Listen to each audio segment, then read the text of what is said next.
everyone, Miss Janet here. Welcome back to the Math Cafe. Now, can math be beautiful? Lots of people think so. I have always been really nervous around math. But you know what I've learned at the Math Cafe? Is math can be beautiful. Let me show you something. Look at this picture here. Isn't that gorgeous? Did you know this is a math concept called tessellation? Look at that.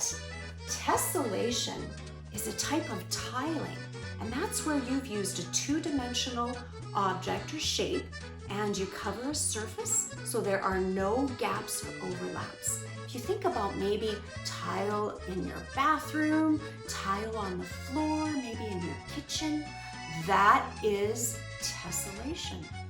A two-dimensional object is what is also called a polygon. So that's something with a length and a width, but no depth. And there are only 3 types of polygons that can actually be tessellated perfectly. And those are triangles, squares, and hexagons. Do you see those there? Do you see how all the corners match up and there's no overlaps or gaps? So the reason there are only 3 shapes that can be tessellated in a regular way is because the corners where they meet up, which is called a vertex, that has to equal 360 degrees. So I've got this little example here, and you can see that each corner makes a perfect 360 degrees. No overlaps or gaps. That is one type of tessellation, a regular tessellation.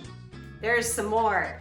Another one is called a semi-regular tessellation, where there are other examples here where they use shapes like hexagons and squares, diamonds, triangles, and they meet up in corners, but it's not just the same shape across. And believe it or not, there are only 8 examples of semi-regular tessellations, and these are them.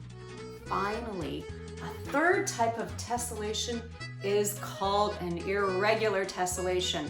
And I have to say they're almost my favorite. And that's where you take a shape that can simply be joined together, no overlaps or gaps, and it can stretch out forever, just like the other types of tessellations. So I've got some examples here. This is a tessellation that I did. It's called a translated tessellation.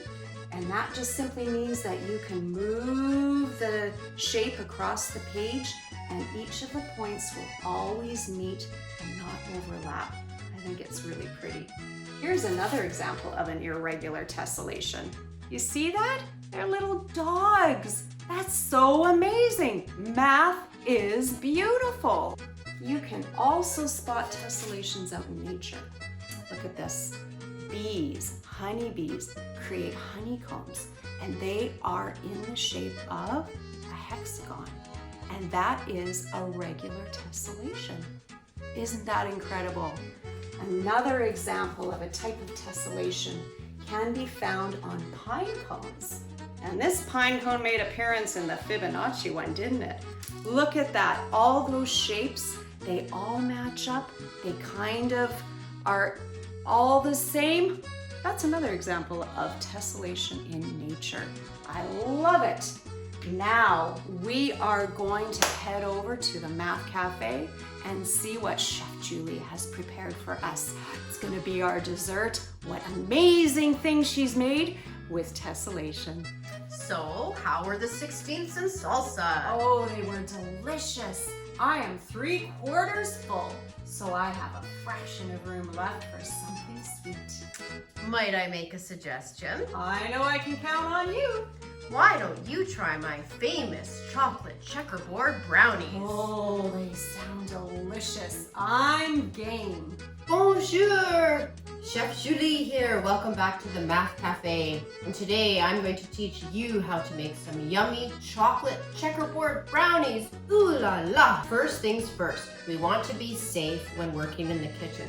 So make sure that you have a grown-up with you because you're going to be using the oven and you're going to be using a knife. So that's important.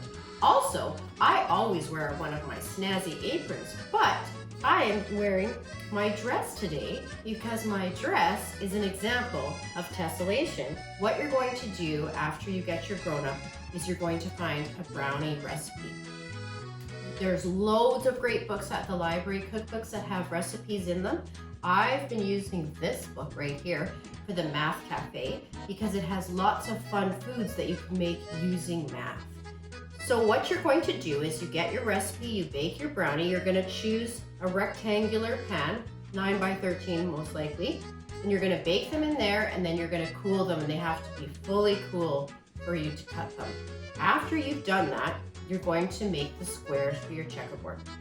Now, I've got mine all cut and powdered, but I'm going to show you how I did it and take you through those steps. So what you're going to need, it helps to have a little ruler.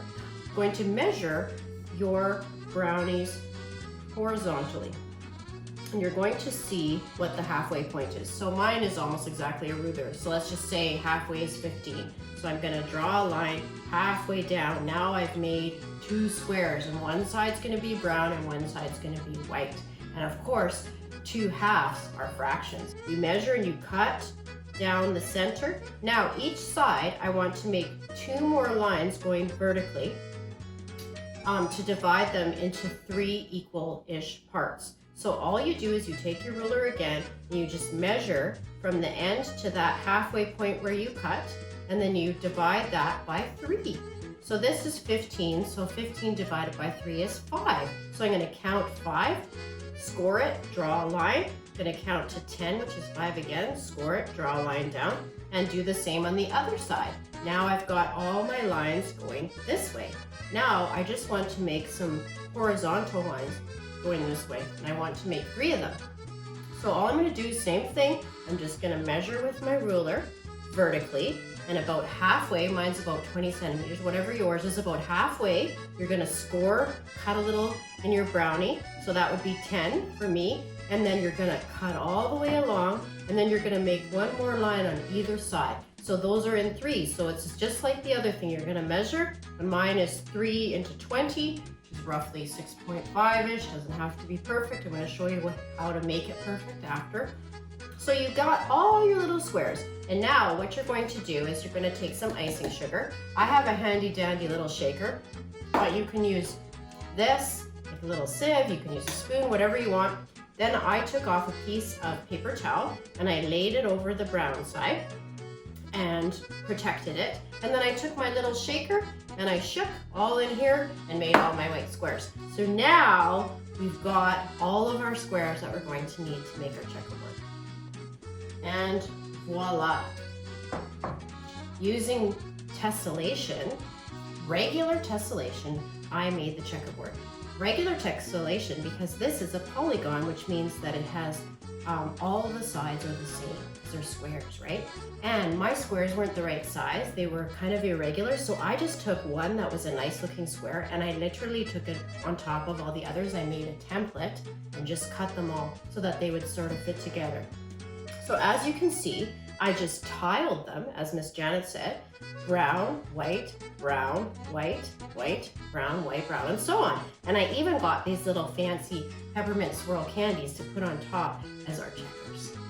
So there you go. Using simple, regular tessellation, I have made chocolate checkerboard brownies. And now I'm going to serve them to my customer who has a very sweet tooth, I hear. Oh, I always find chocolate tastes better when shared with a friend. Me too.